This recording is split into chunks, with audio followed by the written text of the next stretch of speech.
Al principio del servicio leíamos el Salmo 39, lo vamos a leer una vez más. Dice así: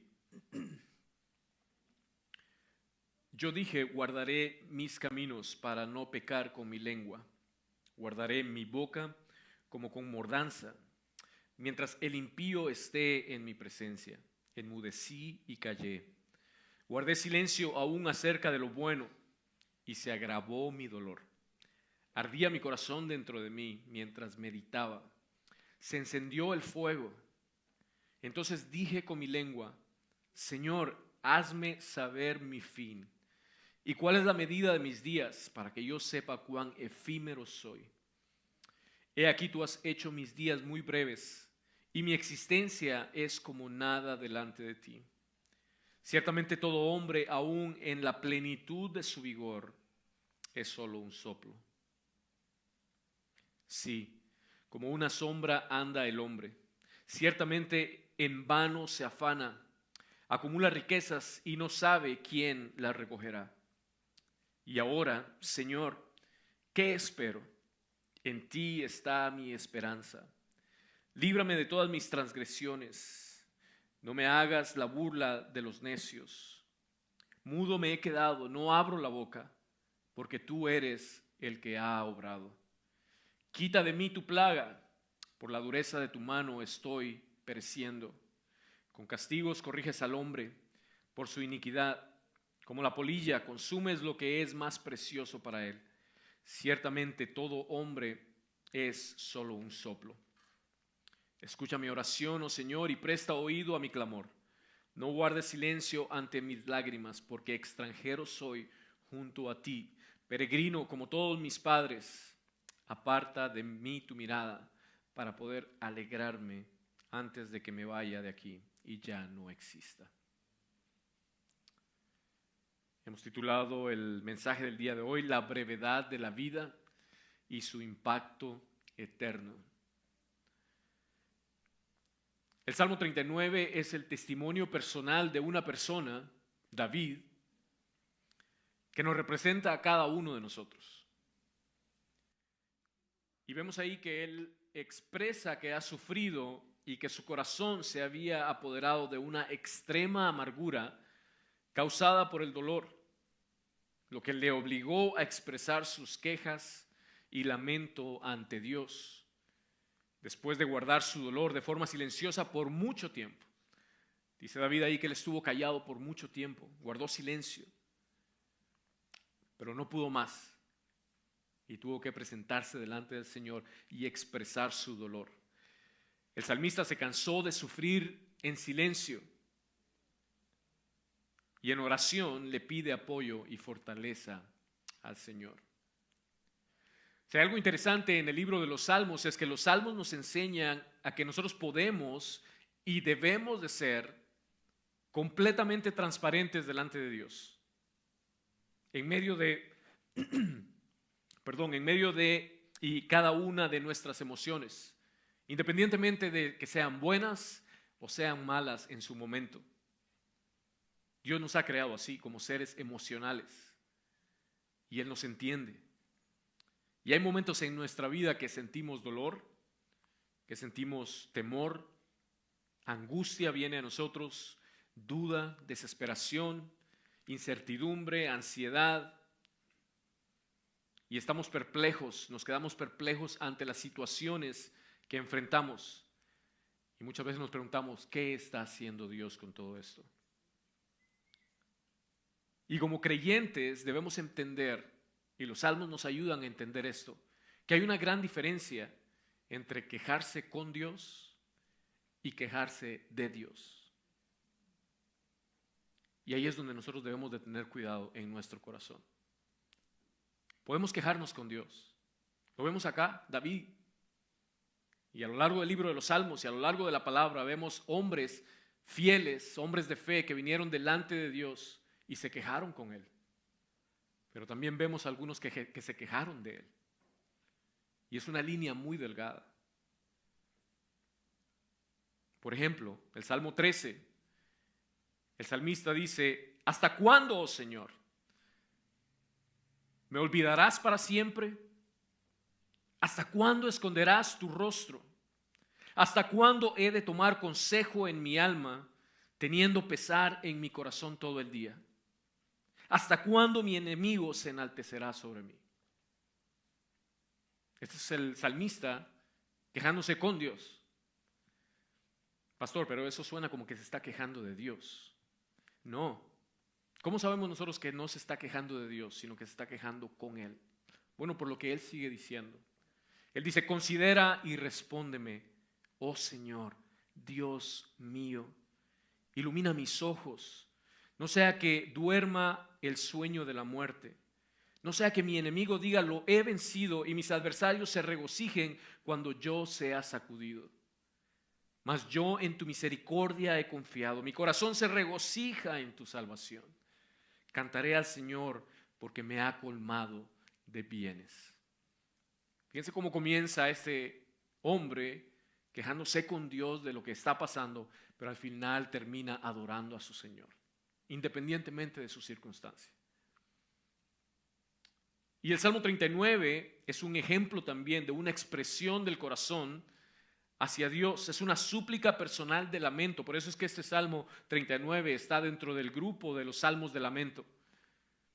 Es una súplica personal de lamento que transmite el sentimiento de dolor de una persona que se siente débil e imponente ante la vida. Pero al final del Salmo vemos que esta misma persona termina con una oración de esperanza y un sentimiento de confianza en Dios. Y para poder estudiar el Salmo vamos a dividirlo en cuatro secciones que dividen la estructura del Salmo. Van a aparecer en la pantalla. La número 1 es el corazón y el sufrimiento.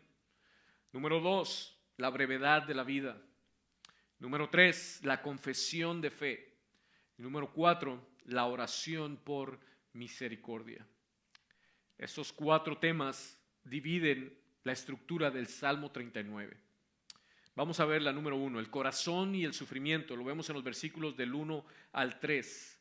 Dice, yo dije, guardaré mis caminos para no pecar con mi lengua. Guardaré mi boca como con mordaza.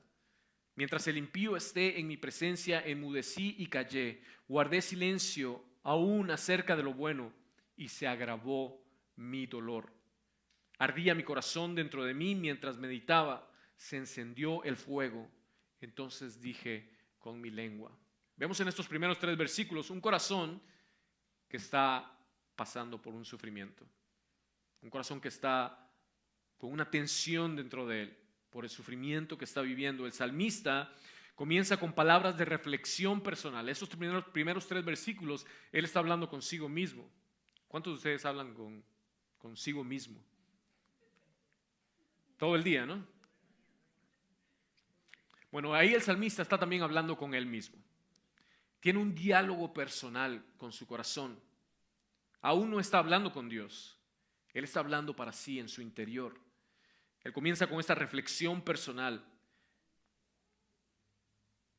La filosofía de la actitud que él tiene en estos primeros versículos, podemos ver lo que él está callado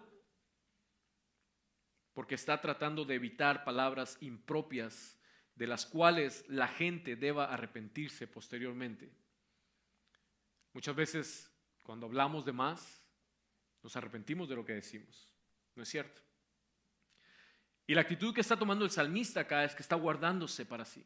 Está guardando ese silencio que él guardó, es para precisamente guardar de no decir nada de lo que después él tenga que arrepentirse. David ha decidido permanecer en silencio para evitar el pecado de la palabra soez. Ha optado por esconder sus sentimientos para impedir la expresión imprudente. Ha escogido la ruta de la prudencia para limitar la posibilidad de una comunicación indeseable. Como está consciente de las dificultades que le rodean y la condición en la que su corazón está, el salmista no desea complicar aún más la situación con expresiones que puedan ser impropias, pecaminosas. Y entonces vemos a un David que ante su dolor y el sufrimiento que era real, decide guardar silencio. Y aunque guardar silencio no mejoraba la situación, le ayudaba a no pecar contra Dios y a no pecar contra otros. Vemos en los versículos que él estaba intencionalmente tomando una postura. Encontramos en esos primeros versículos palabras claves que nos denotan la actitud de David.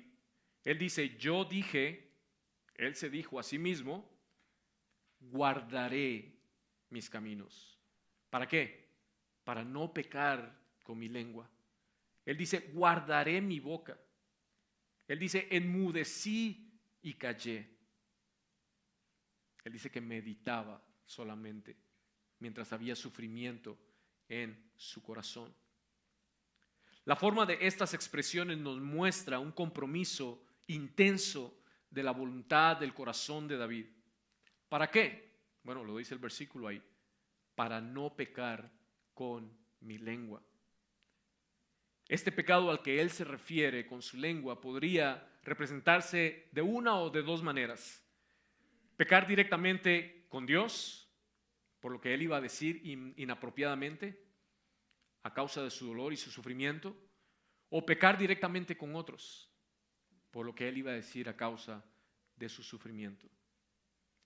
¿No es cierto que muchas veces cuando nuestro corazón está atribulado, decimos cosas que ponen en mal a Dios y que dan un mal testimonio delante de otros? Cuando no refrenamos nuestra lengua y somos dejados llevar por el dolor, por el sufrimiento, por la injusticia. ¿No es cierto que decimos palabras que después quisiéramos regresarlas y no podemos?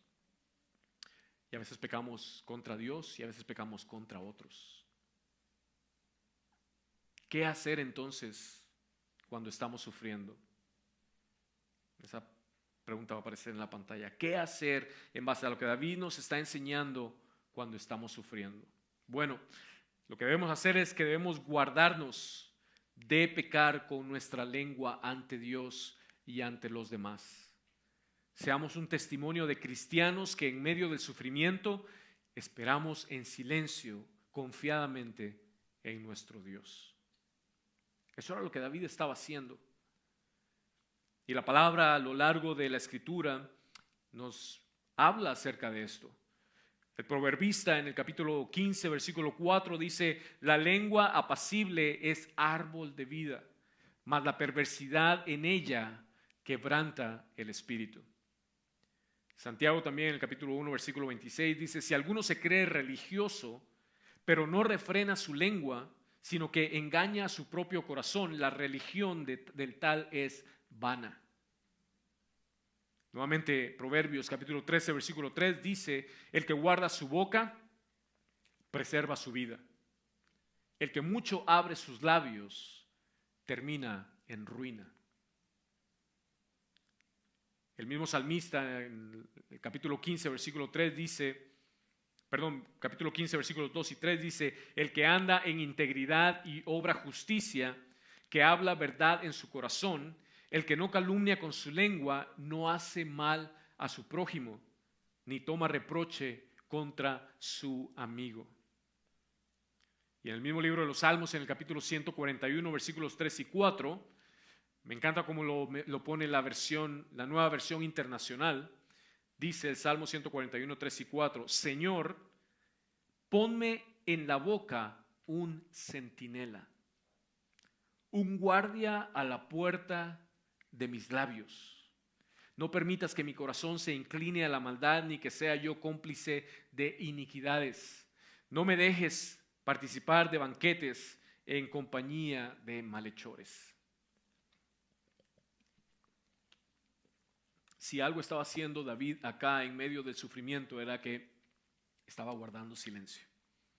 Estaba siendo sabio. Estaba sufriendo en su interior, pero callado. Estaba refrenando su lengua para no pecar contra Dios y para no pecar contra otros. Se lo dice ahí mismo. Dice, mientras el impío esté en mi presencia, enmudecí y callé, guardé silencio. Fíjense a qué punto había llegado David con esta actitud en su corazón, que él dice, guardé silencio aún acerca de lo bueno.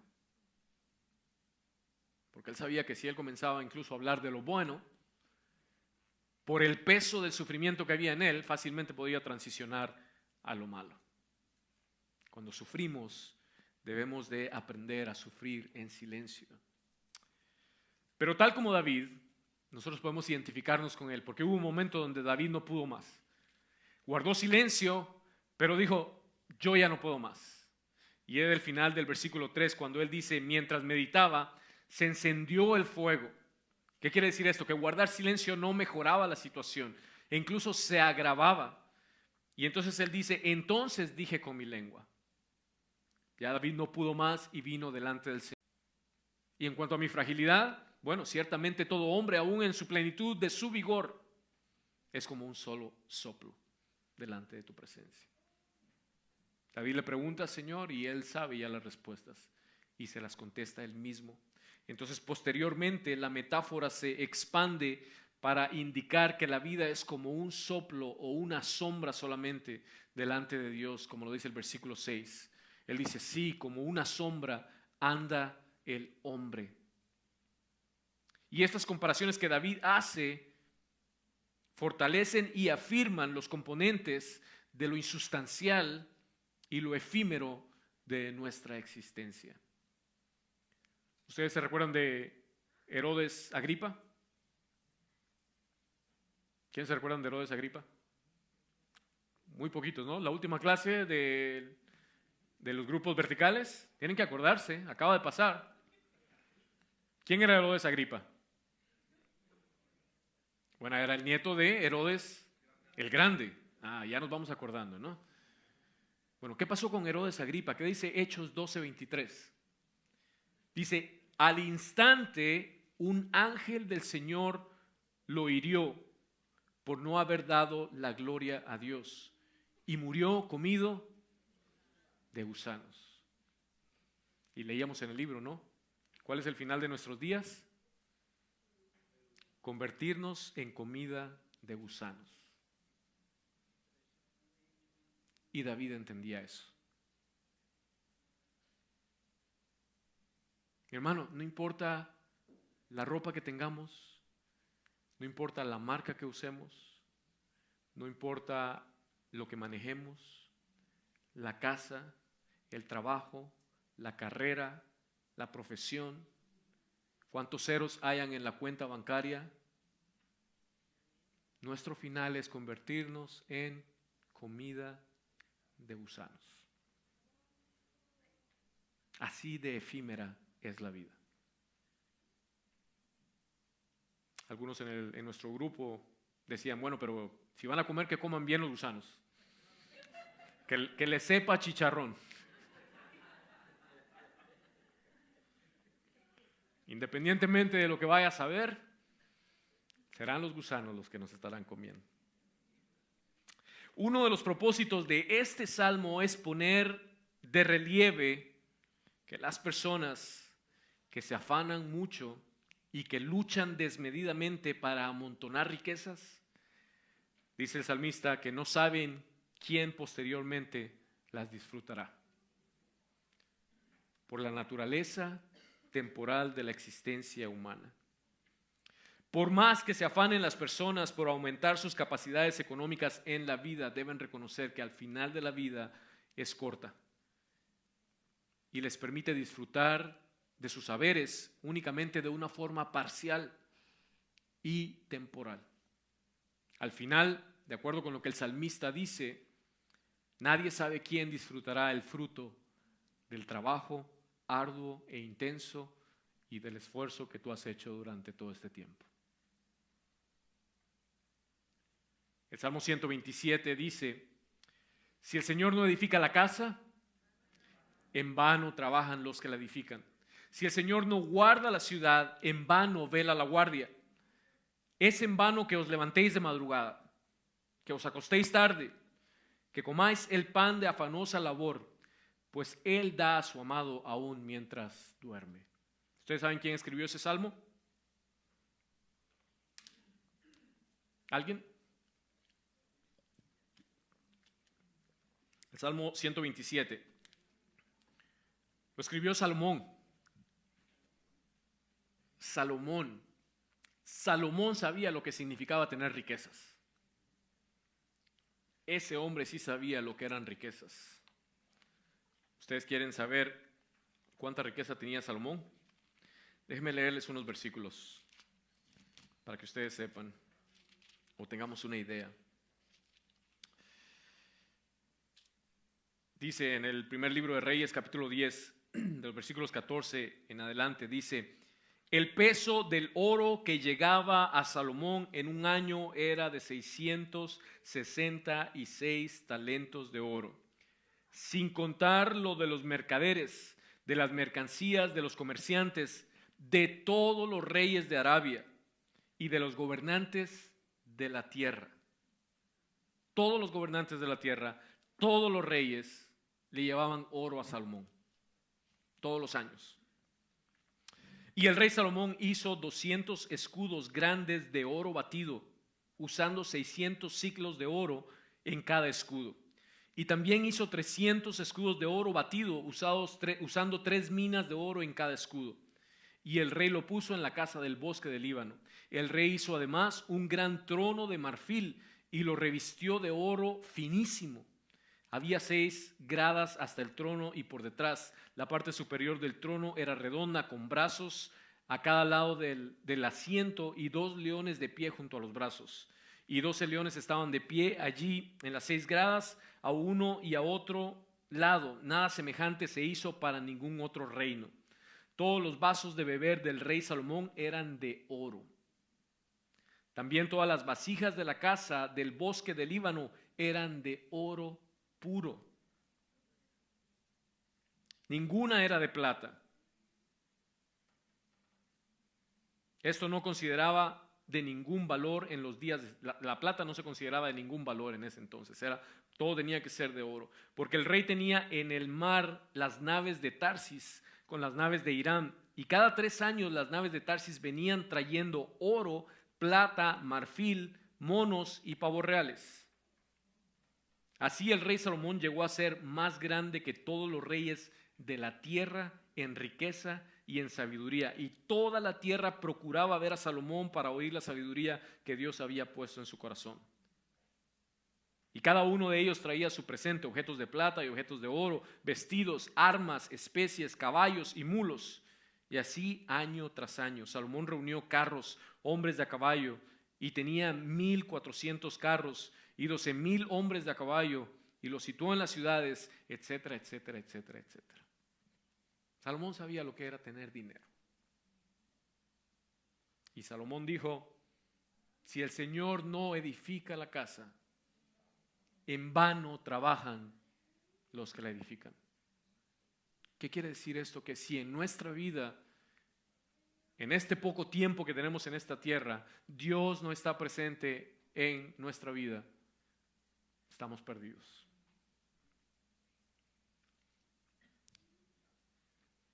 Todo esto habla de las limitaciones y las decepciones que trae la brevedad de la vida en esta tierra.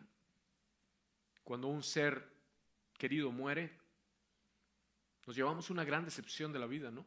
Viene dolor a nuestro corazón. Y uno en ese momento puede entender la fragilidad de la vida. Y todo esto en este salmo nos habla acerca de esas limitaciones y de esas decepciones que trae la brevedad de la vida. Pero, y alguien diga pero, lo contrario a todo esto es algo que es mucho mejor. O en otras palabras, o mejor dicho, es lo mejor que el ser humano puede poseer, y es la vida eterna. Es la vida eterna, y esto solamente es posible por medio de Cristo como nuestro suficiente Señor y Salvador, el Salvador de nuestras almas. Porque si tenemos todo, pero no tenemos a Cristo, no tenemos nada. Bien lo has dicho, Javira. Y si no tenemos nada, pero tenemos a Cristo, lo tenemos todo. Nuevamente la pregunta: ¿qué hacer entonces cuando estamos sufriendo? Bueno, debemos recordar que nuestra vida es breve y ningún tesoro que podamos acumular aquí en la tierra se compara con el valor mayor, con el valor del mayor tesoro que es tener a Cristo y con Él poseer la vida eterna. Número 3, la sección tercera de la estructura del Salmo 39, la confesión de fe. Vamos a verlo en los versículos del 7 al 11. Dice: y ahora, Señor, ¿qué espero? En ti está mi esperanza. Líbrame de todas mis transgresiones. No me hagas la burla de los necios. Mudo me he quedado, no abro la boca, porque tú eres el que ha obrado. Quita de mí tu plaga, por la dureza de tu mano estoy pereciendo. Con castigos corriges al hombre por su iniquidad, como la polilla consumes lo que es más precioso para él. Ciertamente todo hombre es solo un soplo. Acá vemos ahora a David confesando con fe estas palabras ante el Señor. El salmista entonces ahora transiciona y regresa nuevamente a un diálogo personal. Y hace esta pregunta: ¿qué se debe esperar del Señor? Y la respuesta a esa pregunta es implícita y clara. Es mucho más que riquezas, es mucho más que deleites, es mucho más que fama, es mucho más que prestigio, es mucho más que poder, mucho más que victoria, mucho más que salud, es mucho más que prosperidad y es mucho más que paz. La esperanza del salmista está en el Señor, que tiene el poder para liberarlo de sus transgresiones y de sus pecados. Además, Dios posee la capacidad para evitarle que él fuera la burla de sus enemigos. Como la vida es transitoria, el salmista opta por lo fundamental de las virtudes divinas. Y esa es la convicción al meditar en la esperanza de Dios. Eso le llevó nuevamente a permanecer en silencio, y en un silencio de asombro, pues reconoció lo efímero de la existencia y la capacidad y el poder divino que hay solamente en Dios.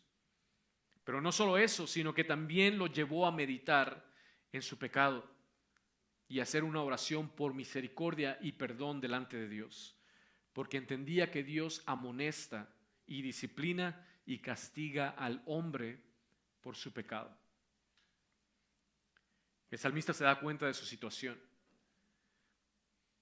ya que es su propio pecado el responsable en última instancia de su sufrimiento, no es Dios. Él sabe que Dios castiga al hombre por sus pecados y él no debe de cuestionar la justicia divina, pero puede pedirle a Dios que deje de castigarlo. El versículo 10 dice: quita de mí tu plaga.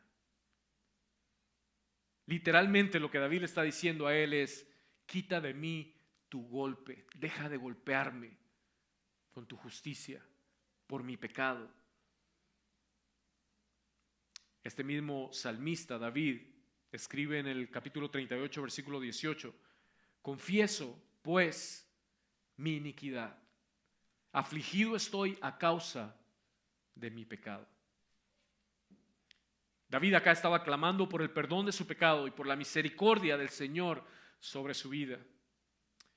Y Juan también nos habla de esto en su primera carta, capítulo 1, versículo 9. Dice: si confesamos nuestros pecados, ¿qué pasa?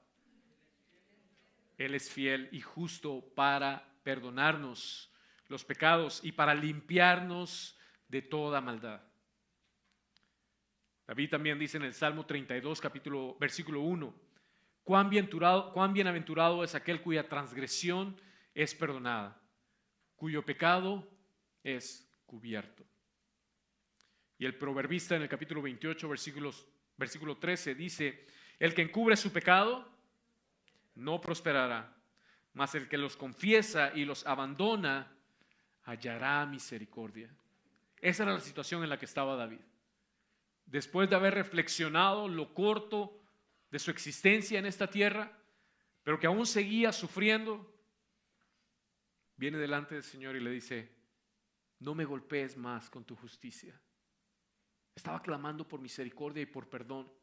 Él entendía que era su pecado que lo tenía ahí, y pide y ora por misericordia al Señor. Entonces hacemos nuevamente la pregunta: ¿qué hacer cuando estamos sufriendo? En base a lo que David nos enseña en este salmo, en esa sección, debemos de admirar la obra de Dios en nosotros, a pesar de nuestro pecado, y rogar por misericordia y perdón por los pecados que aún hay en nuestra vida y que nosotros desconocemos. Y la última sección del Salmo, número 4, la oración por misericordia. Esto lo vemos en los últimos dos versículos, 12 y 13.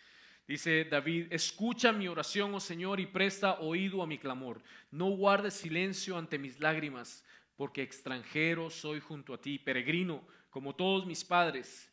Aparte de mí tu mirada para poder alegrarme antes de que me vaya de aquí y ya no exista. Este poema finaliza con una petición adicional de David, que pone de manifiesto el peregrinar teológico y espiritual del salmista. David le pide al Señor que escuche su clamor y que oiga su oración. Implora que vea sus lágrimas. Él reconoce también la condición que él tiene de forastero delante de Dios. Y esto destaca el reconocimiento de su fragilidad y de su dependencia de Él. Cuando nosotros entendemos que somos forasteros en esta tierra, esto nos lleva a poder depender más del Señor. Cuando nosotros entendemos que la existencia de nuestra vida acá es corta, aprendemos a depender más de Dios y sobre todo en medio del sufrimiento. Y David culmina con una afirmación de seguridad personal. El versículo 13 dice: aparta de mí tu mirada para poder alegrarme antes de que me vaya de aquí y ya no exista. Mis hermanos, para no perecer y para poder triunfar en la vida se necesita del apoyo divino. Era lo que David estaba pidiendo ahí. Se requieren las fuerzas del Señor para proseguir en esta vida y poder ser victoriosos. El significado de la vida no depende de las condiciones que rodean la existencia humana. Sea que tengas mucho o que tengas poco, eso no define la existencia humana, sino la fe que se fundamenta en Dios y que se basa en la esperanza de la resurrección de Cristo. Pedro por eso nos dice en su primera carta, capítulo 2, versículo 11, amados, os ruego como a extranjeros y peregrinos que os abstengáis de las pasiones carnales que combaten contra el alma. Para el salmista la vida tenía significado en términos del tiempo y las condiciones que rodeaban su existencia. Y de acuerdo con la teología del Nuevo Testamento, la vida cobra dimensión nueva a la luz de la teología de la resurrección de Cristo y nos añade una nueva perspectiva de la eternidad y del futuro que tenemos y fortalece nuestra fe. La comprensión de la existencia y el aprecio de la vida no se deben fundamentar en ideas transitorias y débiles. Si tú le das valor a la vida que tienes por lo que posees en esta tierra, esos valores se van a desvanecer en cualquier momento, porque son transitorios y débiles. La esperanza en la resurrección de Cristo entonces le provee al creyente la seguridad necesaria para descubrir y para apreciar la existencia humana como un regalo divino que no está cautiva a los límites del tiempo. ¿Saben por qué? Porque Dios no tiene prisa. El tiempo para Dios no significa nada. Entonces, ¿qué hacer cuando estamos sufriendo una vez más? Hagamos esto. Recordemos que la esperanza que tenemos en Dios y en la resurrección de Cristo nos habilita para transitar victoriosos en esta vida pasajera y añorar con ansias el futuro que nos espera con Él.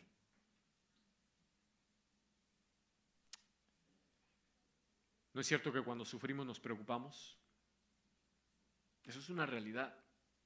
El sufrimiento trae preocupaciones a nuestra vida. Pero mis hermanos, déjenme decirles esto, la preocupación no nos libra del sufrimiento del mañana. Pero lo que sí hace es que nos resta fuerzas que necesitamos para el día de hoy.